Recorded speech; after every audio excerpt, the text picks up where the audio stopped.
Welcome back to Fine Tooning with Drew Taylor, your one-stop shop when it comes to animation news and commentary. I'm entertainment writer Jim Hill, and Mr. Taylor, whose writings on the industry you can regularly read over on The Wrap, and whose musings on the Mission Impossible movies you can still listen to over on Light the Fuse, the official Mission Impossible podcast. He's back, folks. Our long national... That's back. Right. He's back. Our long national nightmare is, okay, let's be honest, is continuing, but at least in this little corner of the internet, happy days are here again because Drew Taylor is back. But can we tell the nice folks where you've been, what you're back from? Yeah, well, I mean, Jim knew that I wasn't feeling well the week before Christmas, and that Sunday I had like these really weird kind of muscle cramps, and I went into St. Joe's, which is the local hospital, and I walked in and did a blood test and got called in a little bit later, and they just said, well, you have acute appendicitis. And then I spent the next several days in the hospital and have been recovering since. So last week when we were going to record, I had just come back from the hospital basically and was very much on the mend. So I know that people, just cannot stand to hear Jim alone any longer. Yes. So yes. Oh my God. I'm here. I'm back. I'm feeling better. Yeah. So if I didn't respond to your lovely Christmas card, that is the reason why, because I have been recuperating in various stages since then. But you know what? Nobody knows how to ruin Christmas like I do. I am nearing Grinch levels of Christmas ruining Jim here. So yeah. No, I mean this. How could appendicitis be your fault? But more to the point, you kind of buried the lead there. To the effect of, I went to St. Joe's. St. Joseph, like the hospital directly across from Walt Disney Studios. Yes. In fact, I sent you a picture from my hospital room, and it was literally you did. Looking at the water tower and the Michael Graves building, and so yes, I felt very, very much at home there. Yeah. Well, all right, and folks, I'm just going to offer up a quick history of St. Joe's here because it is kind of fascinating. I mean, it first opened its doors February of 1944. It was originally just a single-story building with 100 hospital beds, run by the Sisters of Providence.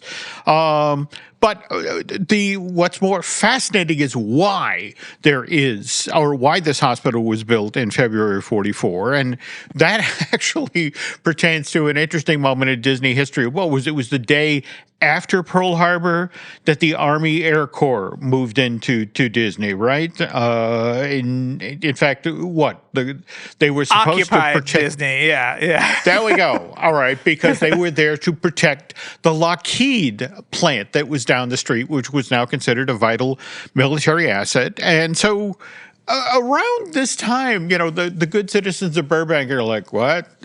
The Army Air Corps is here? We have a big target on our back?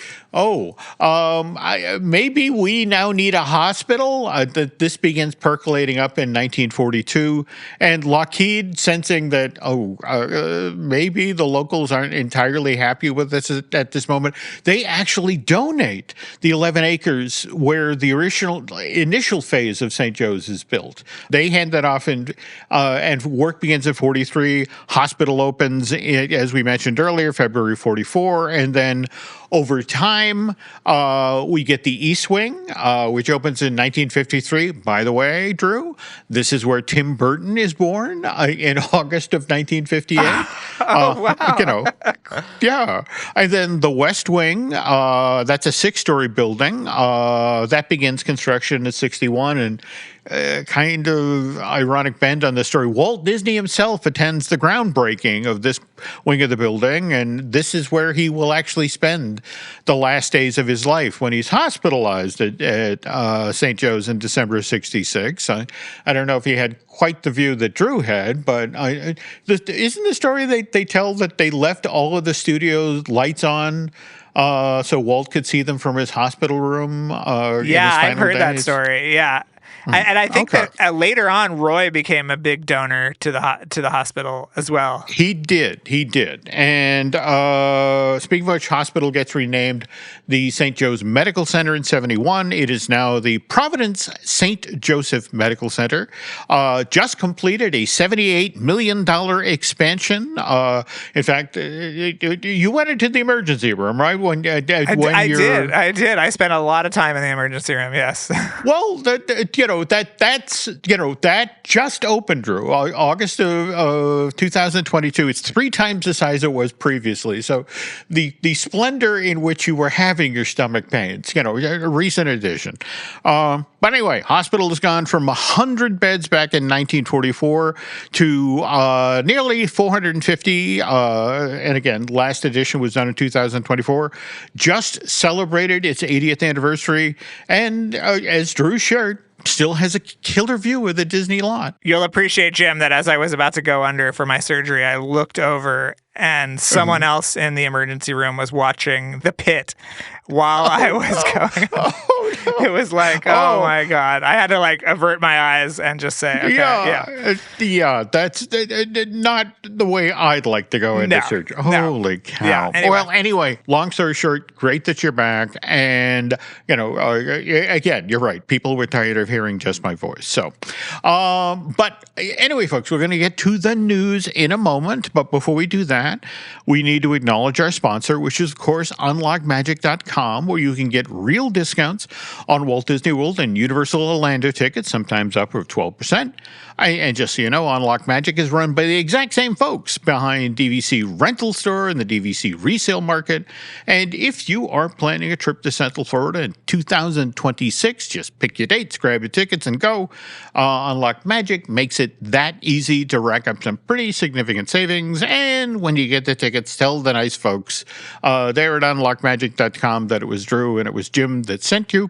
All right, so a lot of news happened while you were convalescing, Drew, and I gotta ask, given that you are in the middle of award season now, I have to assume the biggest story is the news about the Oscars moving to YouTube in 2029. What is your take on this? I mean, I'm sort of relieved because for those of us without a cable package, it has been such a nightmare to try to figure out how to watch the Oscars, particularly if you have to do it for a living.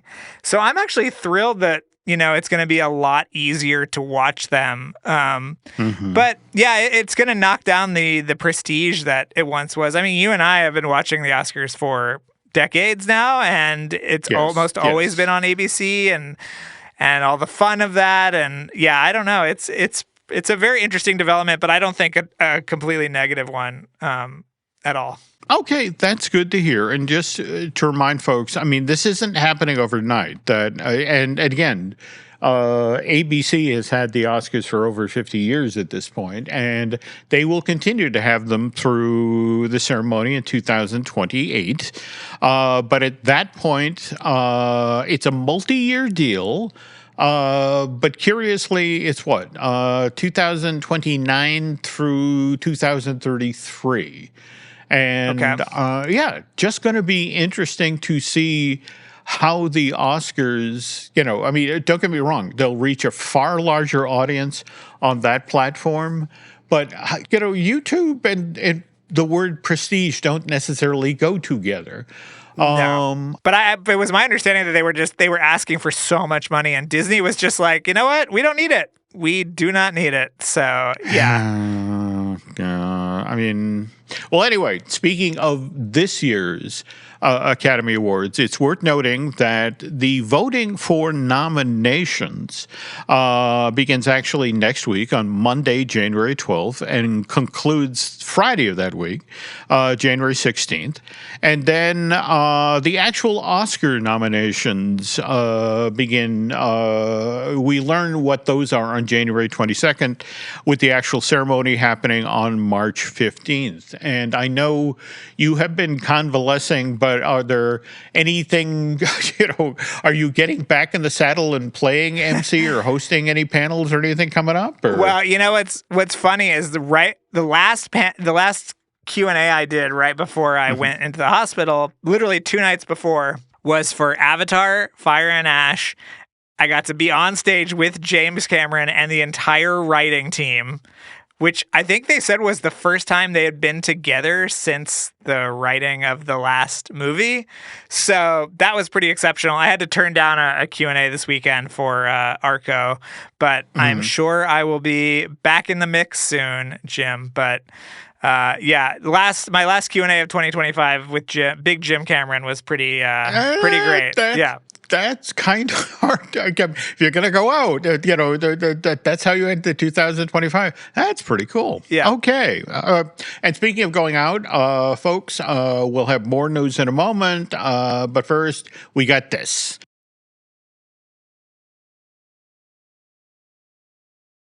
And we're back, folks. And per usual, we have to talk about this past weekend's box office. And in fact, Drew was just talking about being on stage with the director of this movie, Avatar, Fire and Ash.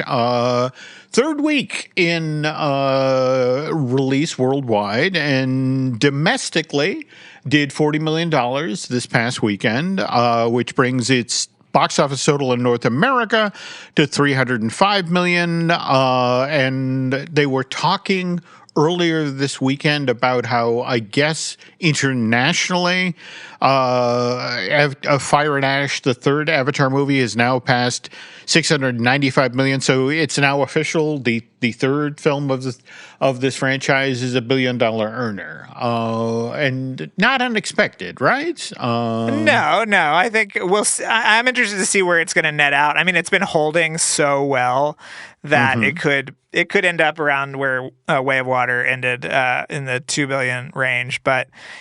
Disney's got another huge hit on their hands this holiday season don't they, Jim? They do. Yes, Zootopia 2, which, by the way, sixth week in theaters, folks, made $19 million domestic this past weekend, which brings its North American box office total to date $363 million, whereas overseas, I guess that's the real story. What is it? $1.2 billion. So worldwide to date is $1,580 million, which is what allowed Zootopia 2 to pass Frozen 2, which earned $1.4 billion back when it was released to theaters back in November of 2019, which is, I want to note here, more than the original Frozen made when it was first released to theaters in November of 2013, and that was $1.2 billion. So it's now the highest earning film to ever be made by Walt Disney Animation Studios. So are you hearing anything from friends over there, or they got to be happy with that? I've just heard actually from my hospital bed, Jim, I could hear the screams of joy as people were just running laps in the animation building. Still not as much as the Lion King 2019, Jim. I just want to put that out there. Yeah. So we'll be splitting hairs again on animation. Box office. But I mean, obviously a huge hit, a huge rebound between this and Moana 2 for Walt Disney Animation Studios after some pretty rough years. And it just makes me really excited about the direction of the studio. And obviously this year's animated feature, Hexed, which I have heard is shaping up rather nicely. So yeah, I'm really excited.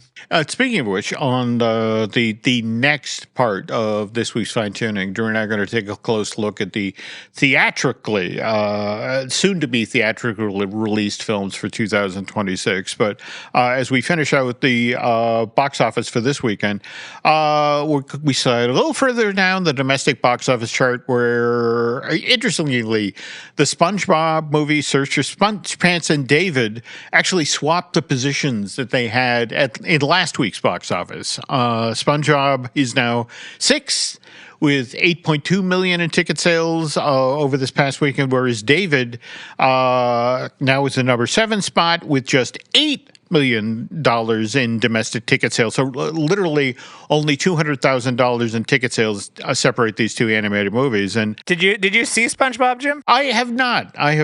That's though given the way things are working at Paramount Plus, what if I wait a week and a half, it's going to show up and stream, right? Yeah, maybe. I mean, the reason to go, obviously, besides the SpongeBob movie, which is very cute, is the Ninja Turtle short that I loved so much. Yes. And, I remember you talking that up, especially about the bogus, not officially licensed merch, which I thought was a fun way to go.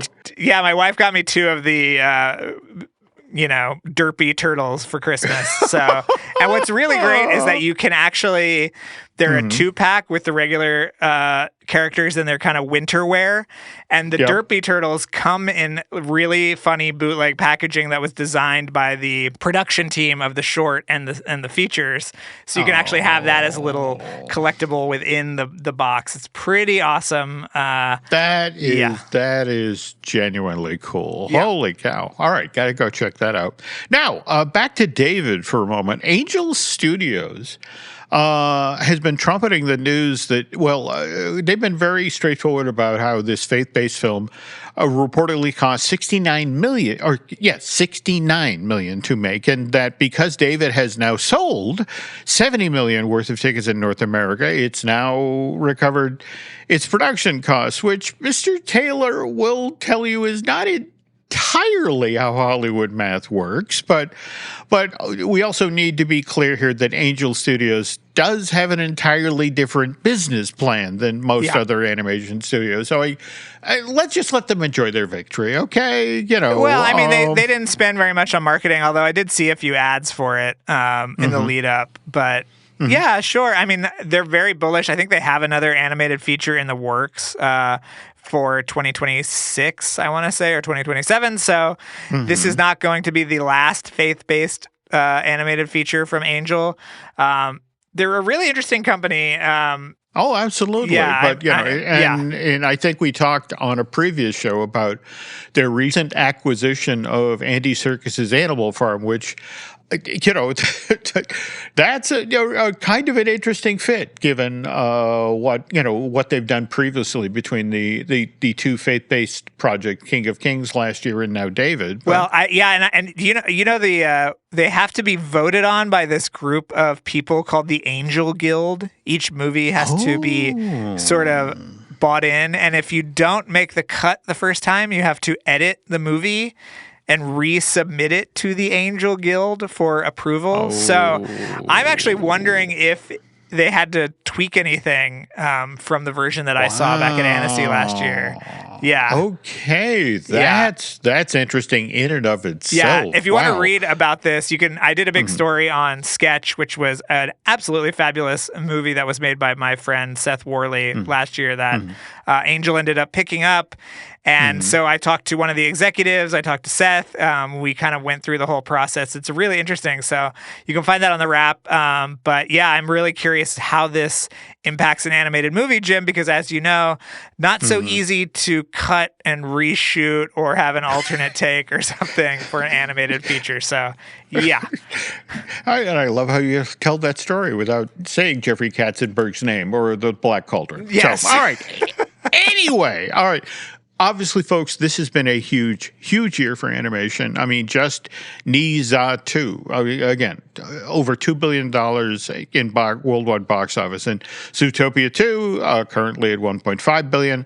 But here's the thing, a lot of anime also did really well. I mean, we had Demon Slayer, Kimetsu no Yaiba, the Infinity Castle. Likewise, Chainsaw Man, the movie, Rezark, the latest installment of Detective Conan. And never mind what K-pop Demon Hunters did over on Netflix. Jim, all this makes one of the news pieces that I missed even more infuriating, which is the decision to send Aang, the Last Airbender, directly to Paramount Plus. Yeah. I'm not going to lie. I missed you not being in the saddle that week because I know you would have worked your trap line and talked to your sources. And I was fascinated by the notion that what Paramount was saying, that the notion of I want to say there's an animated series called Seven Havens. Yes.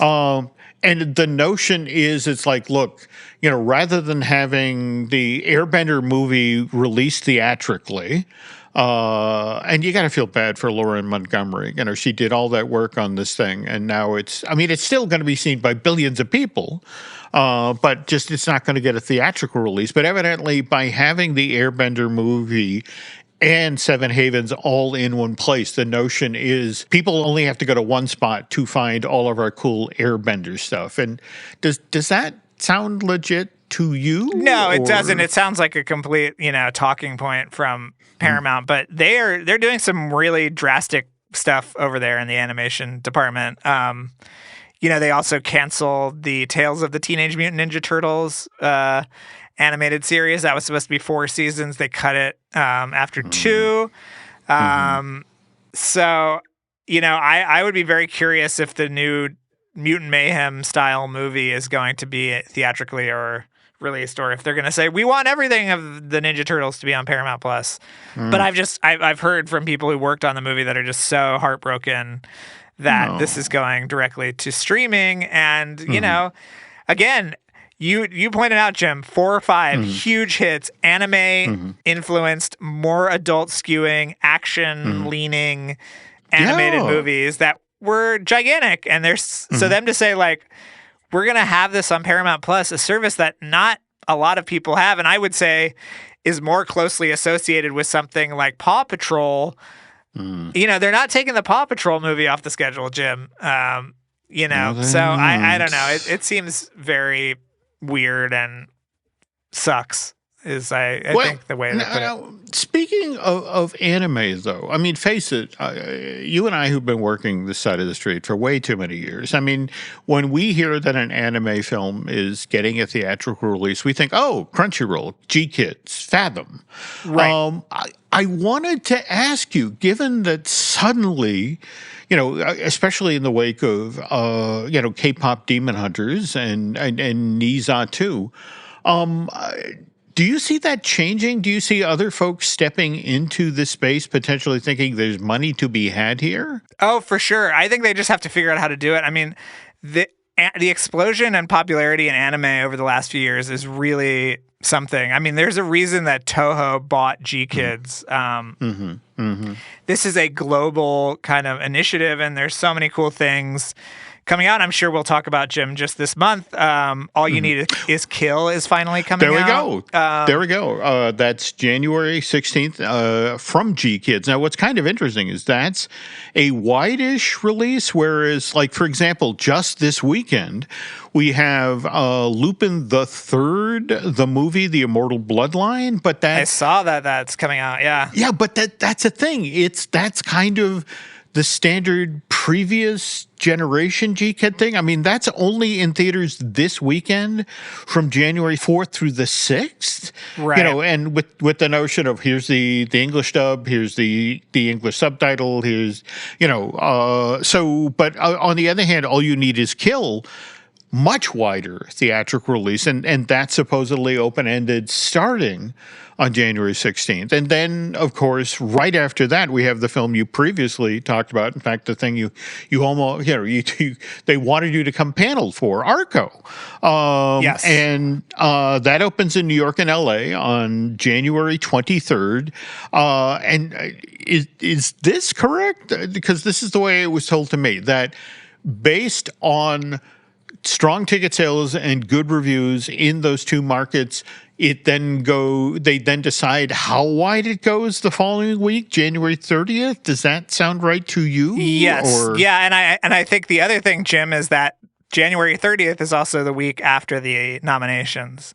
So if it actually pulls down the Best Animated Feature Oscar nomination, then it'll go wider. It's sort of the Robot Dreams playbook a little bit. Okay. I did not put that together. And this is being positioned as kind of this is kind of one, the potential flow for this year. So Flow got a lot more play after the nomination. And so that's the hope, I think, with Neon. So it's a fabulous movie. That and All You Need Is Kill, both wonderful. So yeah. Okay. Now, what about February 6th? We've got from Sony Pictures Classic. We've got, what is it? Mamo Rojo Soto's Scarlet. That's the anime sort of gender swapping version of Hamlet. Have you heard anything about this? It's so good. It's so good, Jim. If you love his movies, which you should, if you have two eyes and a soul, it's very much in the same kind of world as Belle. She goes into this kind of alternate hellscape and has to fight her way back. But the gender swapping is really interesting, and also the idea of it's very much about like, what does vengeance mean? Is it actually something that will get you peace, or does it just continue the cycle of violence? And the animation is done in a really unique way, mixing 2D and 3D in a really engaging way. So, yeah, I have no criticisms about any of these movies that are coming out in the first part of the year. So, yeah. All right. And since we're, again, sort of shining a spotlight on anime, we also should note that Netflix has some new anime. This is actually, it's late January. It's Cosmic Princess Kaguya. That debuts there on January 26th, and evidently everyone there is kind of hoping for another K-pop Demon Hunters, but seriously, how likely is that? Though, speaking of K-pop Demon Hunters, want to remind folks that Gallery Nucleus, where Drew has done a number of panels and presentations, they are now taking orders on The Art of K-pop Demon Hunters MOOC. Have you heard about this? The book. Oh, I have it. I have a copy, Jim. You have it? Already Really? Yeah. Oh, cool. It's less a book, and it is a book, but it's it was very hastily put together. Let's just put it that way. Yeah. Okay, but it wasn't the conceit that it was supposed to kind of be like a fan magazine, sure, for the actual group, So the notion is, so that was the artistic conceit that drove this. But they are now taking orders for The Art of K-pop Demon Hunters, unless you're cool and somebody like Drew and you get it early.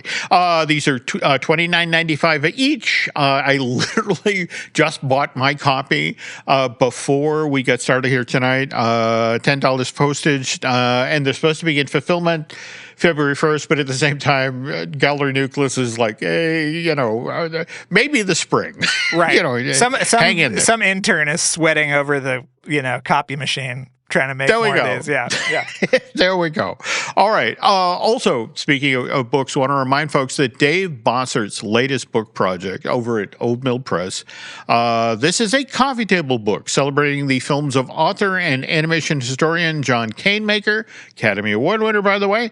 Book is entitled The Art of John Canemaker, an Animator's Garden. And I'm pleased to report this Indiegogo project is currently 95% funded. They only need one or two more backers to put this thing over the top, so it's actually going to happen, and I'm thrilled for John. And speaking of books, Drew, not to put you on the spot here, but is there anything you could share with the class about your literary efforts going into? No, not at all. There we go. All right. But there are things coming. Jim is... All right. There we go. Yes. All right. I can confirm I've done my that. job. Yes. Okay. There we go. All right. And speaking of 2026 and beyond, when we get back from this break, Drew and I are going to talk about the bigger animated films, the ones for theatrical release that are headed away in the coming year. But first, this. And we're back.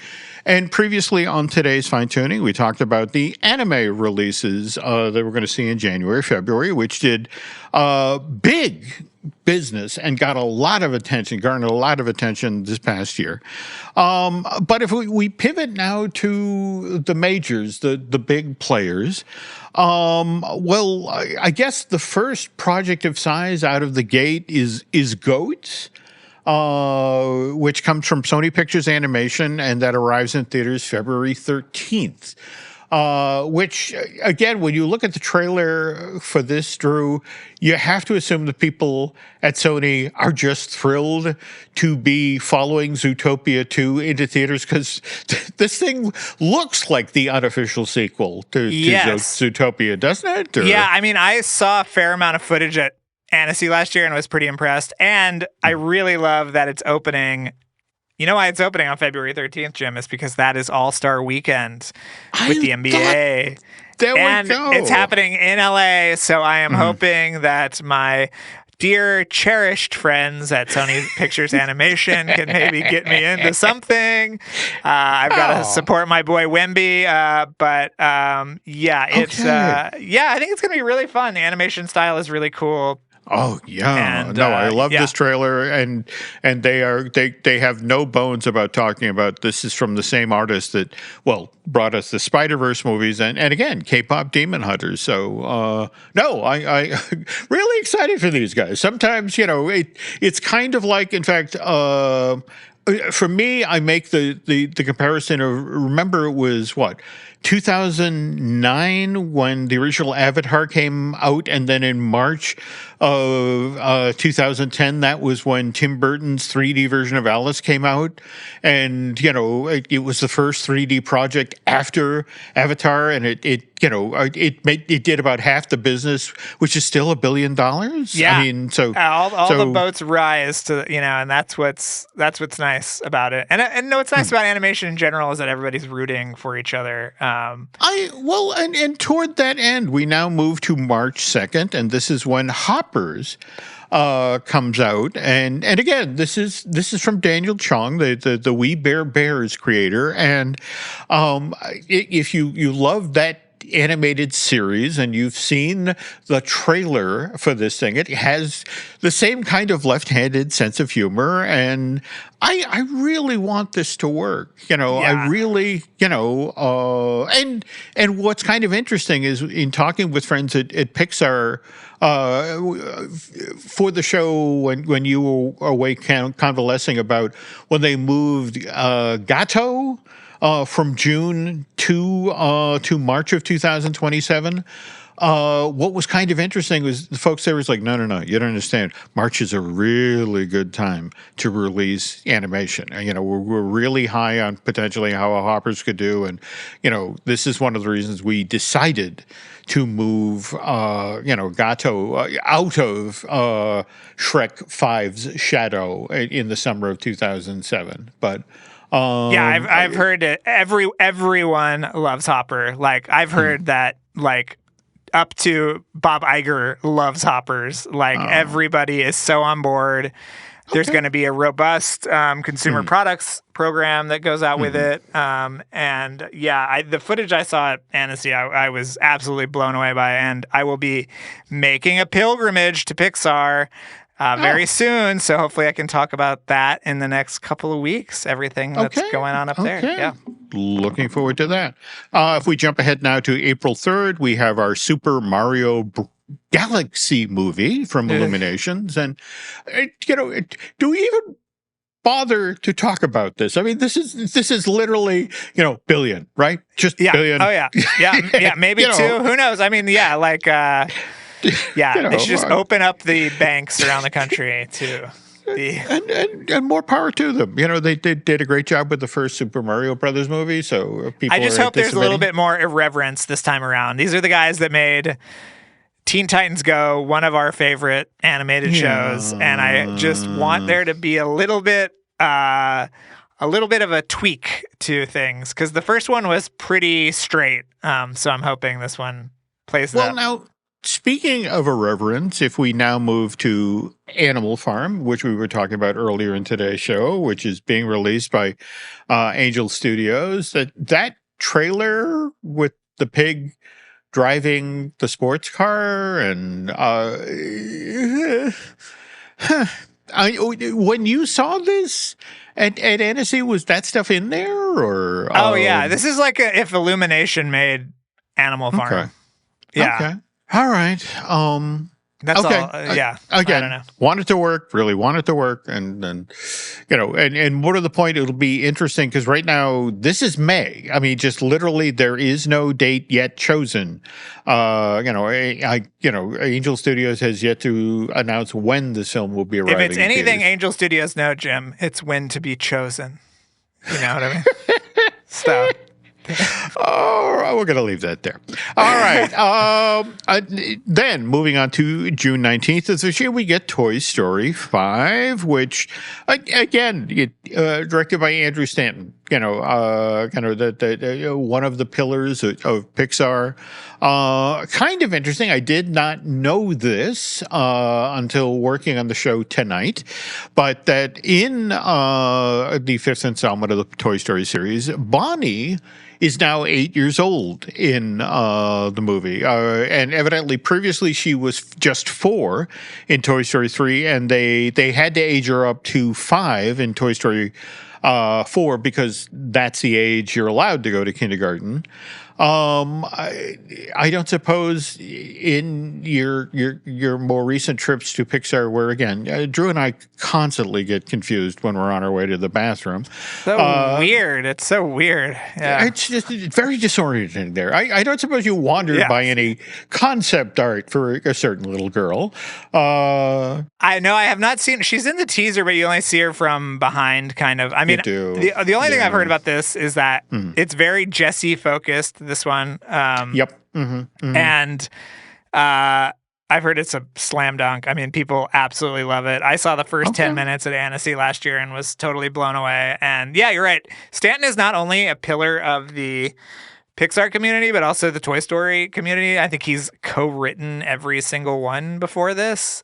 And yeah, he's the best. Okay. And he has his live action movie is coming out in Hulu in February as well. So we have a double dose of Stanton this year. Yeah. Wow. Yeah. All right. Well, we'll have to talk that up next show. All right. Moving now to July 3rd, we have Minions 3, and kind of interesting. Well, for me, it's fascinating that, again, and I hadn't previously put this together, but Illuminations and Pixar both have 2 animated features coming out basically during the first half of 2026. And I don't think we've seen anything for Minions 3 yet, have we? We haven't seen anything. I think we're probably going to see something around the Super Bowl. If you'll remember, Jim, this was also a movie that was pushed up an entire year.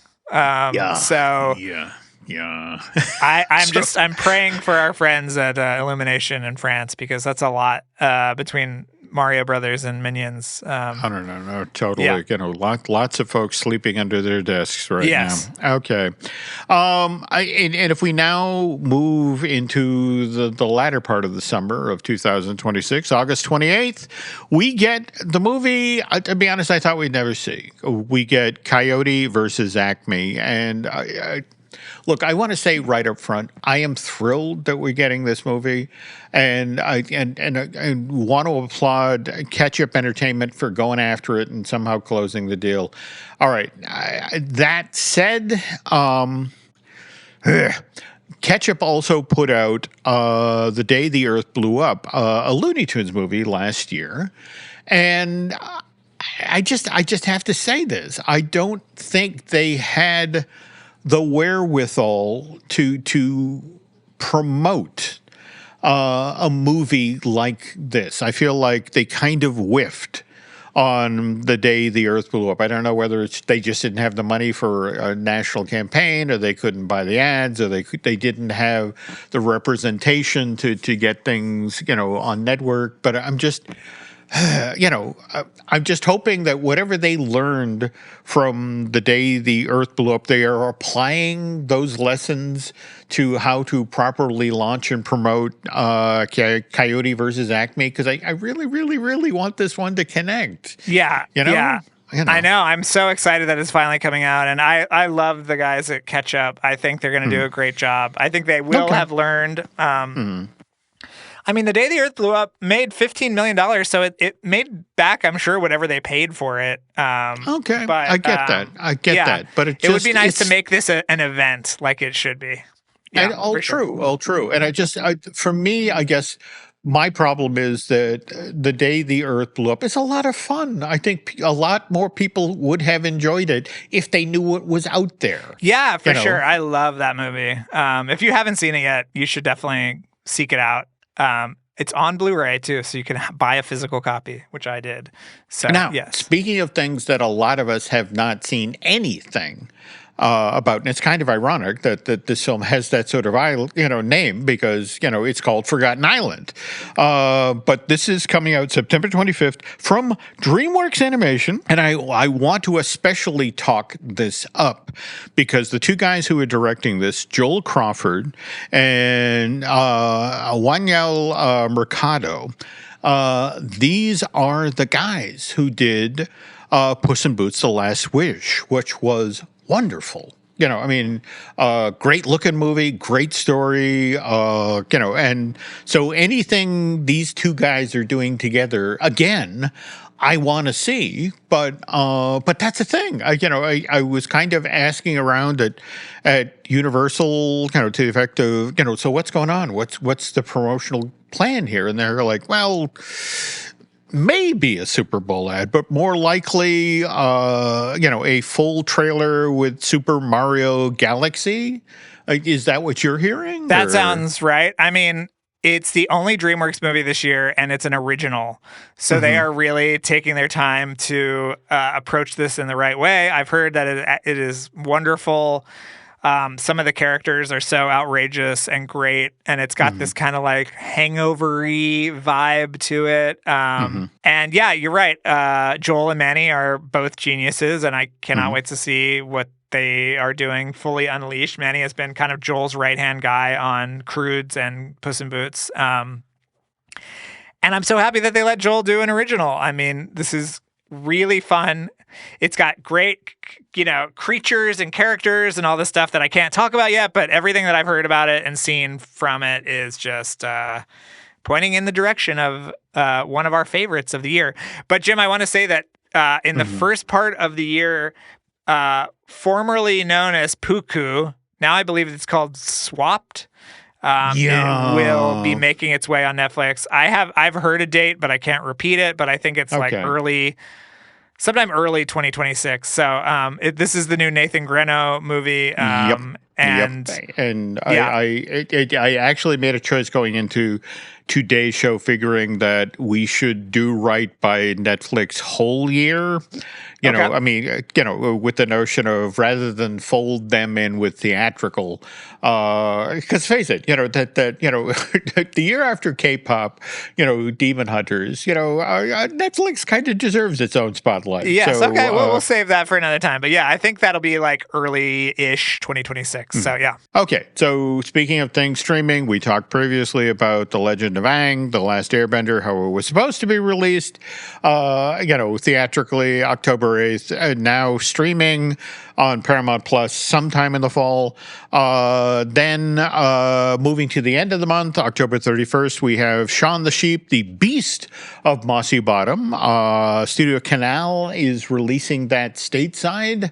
Be interesting to see how many theaters that's out in, but that's Aardman, and we love Aardman, and this is supposedly the last Shaun the Sheep film for theatrical release.